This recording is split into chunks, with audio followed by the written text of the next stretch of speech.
300 días hemos escuchado un silencio que nunca podrá ser llenado con nada. Este andén nos ha visto con el dolor hecho carteles, globos, sirenas, aplausos. 3 años y medio sosteniéndonos, conociéndonos, aceptando nuestras diferencias, conviviendo con lo que jamás pensamos que nos podía suceder, pero nos sucedió. Esperamos 2 años hasta el inicio del proceso oral y público, el cual lleva ya 17 meses desde su comienzo. Consideramos que las casi 110 audiencias han dejado muy claramente establecido qué fue lo que pasó, confirmando lo que creímos siempre, que la tragedia nunca hubiese sucedido con el control del Estado, con la inversión, seguridad y escuchando las denuncias de los trabajadores y de los usuarios. En el juicio, las pericias técnicas demostraron la realidad de un tren abandonado a su suerte, colapsado técnica y estructuralmente, sin ningún margen de protección para los pasajeros.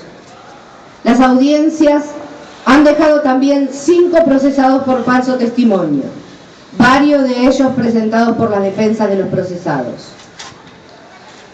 Pero de todas ellas se destaca la causa por falso testimonio iniciada contra el perito técnico oficial Luzuriaga, quien no pudo sostener con rigurosidad profesional sus propias conclusiones finales avaladas con su firma.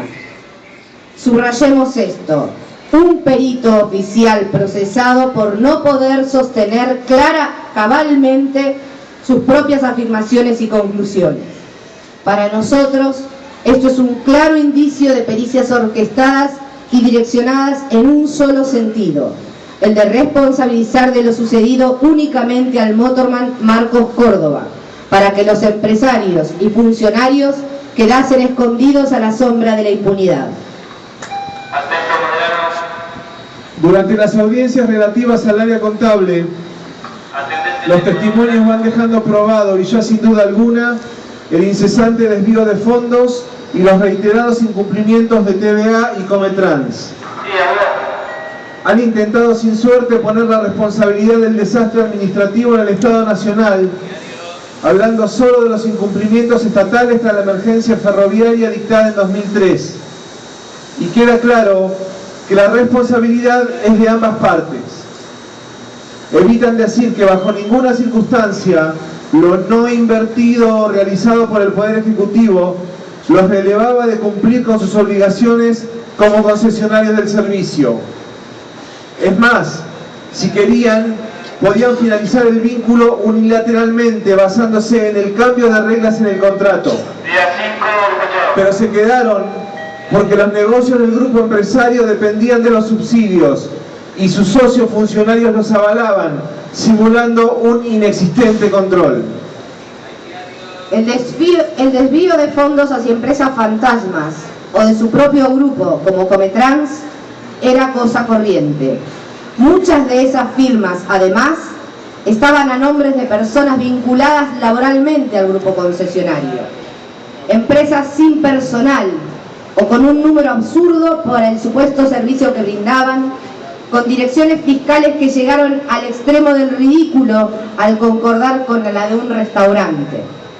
De esta manera, armaron una estructura en la que los fondos remitidos por el gobierno eran licuados.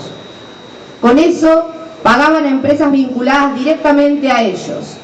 Así de claro, se autopagaban con nuestro dinero servicios inexistentes. La plata salía de un bolsillo y entraba en otro, pero del mismo pantalón. Y eso también quedó demostrado en el juicio. Además, estos supuestos señores utilizaron por años un armado contable para evadir impuestos, generando así una ganancia extra e ilegal por varios cientos de millones de pesos. La conclusión es clara. Si no hubieran hecho esos pagos injustificados y si el Estado no se los hubiera permitido, hubiesen tenido dinero de sobra para que el Chapa 16 no se destrozara como si fuese papel aquella mañana del 22 de febrero.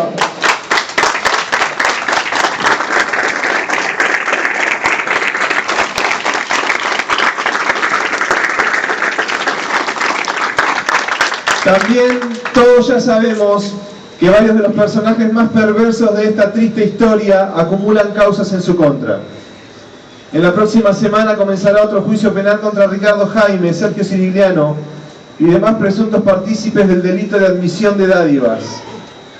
Esta figura no es otra cosa que recibir coimas para no cumplir con sus funciones. Coimeros, así de simple. Funcionarios y empresarios coimeros, jugando con todos nosotros por plata. El tribunal tendrá a su cargo este nuevo proceso oral en el cual el autodeclarado militante kirchnerista y multiprocesado exfuncionario Ricardo Jaime tendrá que explicar por qué recibió de parte de Sergio Claudio Cirigliano reiterados favores en bienes y servicios. Entre estos se destacan más de una docena de viajes al exterior. Y el empresario deberá explicar en retribución a qué dispensó esos regalos a quien debía supervisar su rol como responsable de Trenes de Buenos Aires, la nefasta TVA. Cirigliano invitaba a Jaime a viajes de placer. Entonces, no fue una casualidad que no lo controlara, no le exigiera y se olvidase de que día tras día sus trenes eran una bomba de tiempo con miles de inocentes a bordo. Esperamos que las penas en este caso también sean las máximas posibles. Pero todos sabemos que los códigos civil y penal son extremadamente benignos con quienes incumplen su rol de funcionario público. Eso le duele a toda la sociedad. Parece que los políticos de este país fuesen de una casta diferente al resto de los ciudadanos y que estamos en la antigüedad, donde los que deciden sobre el resto son intocables. Cuando de juzgarlos y de condenarlos se trata, parece que estuviésemos ante seres especiales, en lugar de estar frente a corruptos asesinos de escritorio que juegan con la vida ajena hasta matarnos. Esas son las reglas del juego.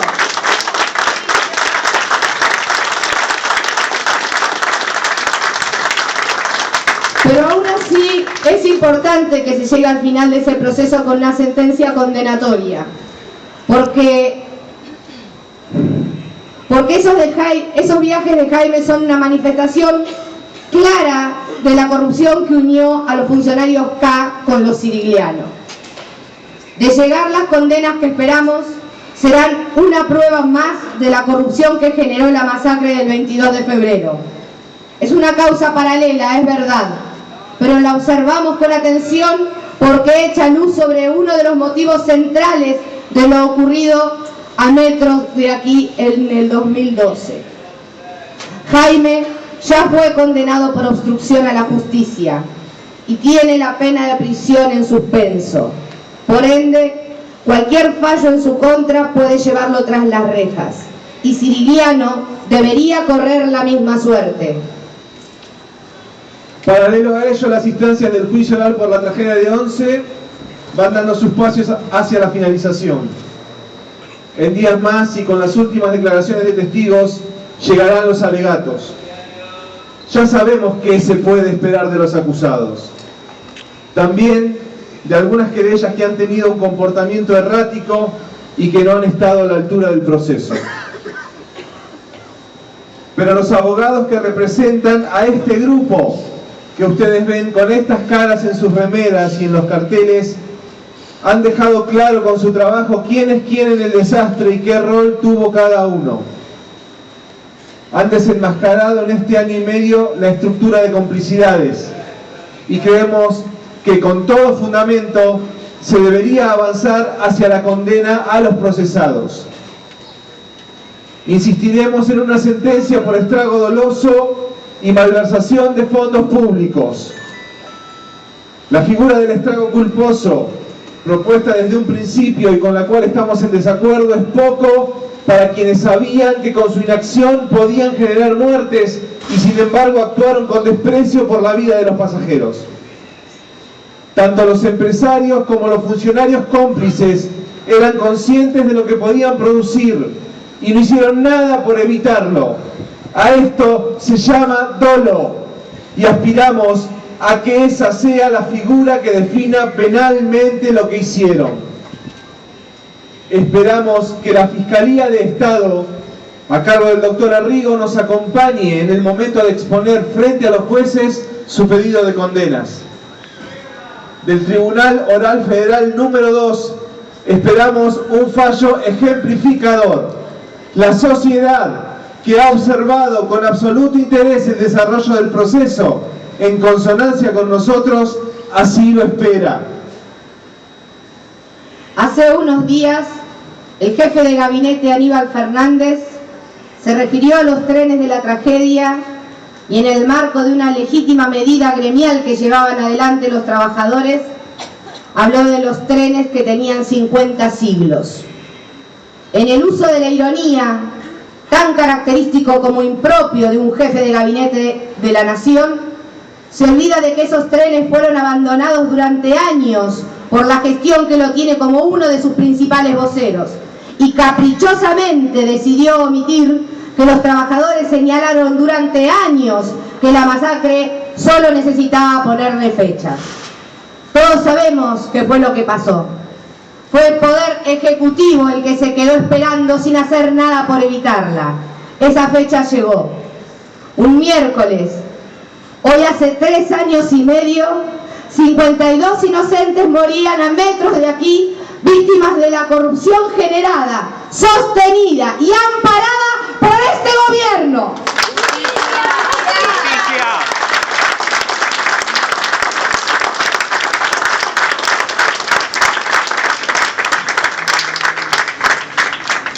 Los trenes chinos fueron usados durante meses en su campaña proselitista por el ahora ex precandidato a presidente, el ministro Florencio Randazzo. Repetimos una y otra vez que esa inversión tardía y decidida solo a consecuencia de la muerte no debía ser usada políticamente. Lo pedimos de todas las maneras que pudimos, como ocurrió con la mayoría de las solicitudes realizadas por este grupo de familiares. Jamás fuimos escuchados. Todos sabemos cómo terminó la aventura política autoimpulsada por Randazzo. Todos vimos cómo entre gallos y medianoche fue corrido de su aspiración presidencialista, sacado del medio por la misma rosca política que todo lo controla. Pero queda para siempre la vergüenza que generó el uso político y obsceno de la compra de trenes que hizo el ministro, riéndose del dolor de las familias de los muertos y los sobrevivientes. También quedará el silencio del gobernador de la provincia de Buenos Aires, Daniel Scioli, quien parece ignorar que la enorme mayoría de los fallecidos y los heridos vivían en la provincia que él gobierna. Matanza, 3 de febrero, Morón, Merlo y Moreno tuvieron la mayor cantidad de heridos y fallecidos. En medio de tanto silencio oficial, rescatamos a los intendentes que nos ayudaron tantas veces. En 2 meses votaremos un nuevo gobierno y en diciembre la presidente Cristina Fernández de Kirchner dejará su lugar en la Casa Rosada. Seguramente se renovarán las despedidas colmadas de adulaciones, de elogios a su figura y a su gestión.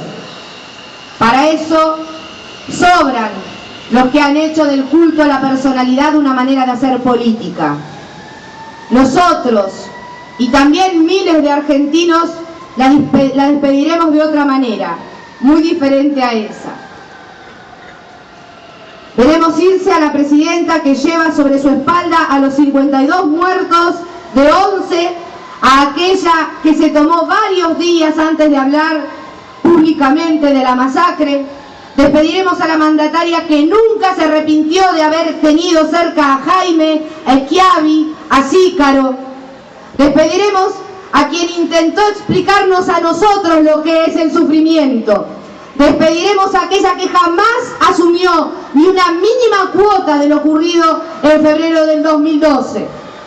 Despediremos a la que se rió de todos cuando dijo en un acto a modo de pésimo chiste: apurémonos a ver si el tren nos lleva puesto. El 10 de diciembre se irá quien vio crecer la corrupción en la CNRT, en la Secretaría de Transporte y en el Ministerio de Planificación. siendo parte del partido gobernante primero y presidenta por 2 periodos después, y que no hizo absolutamente nada para combatirla. La que tuvo el tiempo y el dinero necesario para ordenar, invertir y controlar, y así evitarnos el dolor más grande, y en lugar de eso eligió mirar para el costado y favorecer a sus amigos y a sus funcionarios ineptos. Y no decimos todo esto porque nos dejamos llevar por el odio o porque seamos parte de ningún tipo de campaña. Simplemente lo decimos por convicción profunda y porque nos duele en lo profundo del corazón todo lo que pasó. Porque, como decimos junto a nuestros hermanos del dolor y los familiares de los muertos de la masacre de Keyvis, Amia, Cromañón y tantas otras, no claudicamos, no negociamos, no olvidamos, no perdonamos ni nos reconciliamos.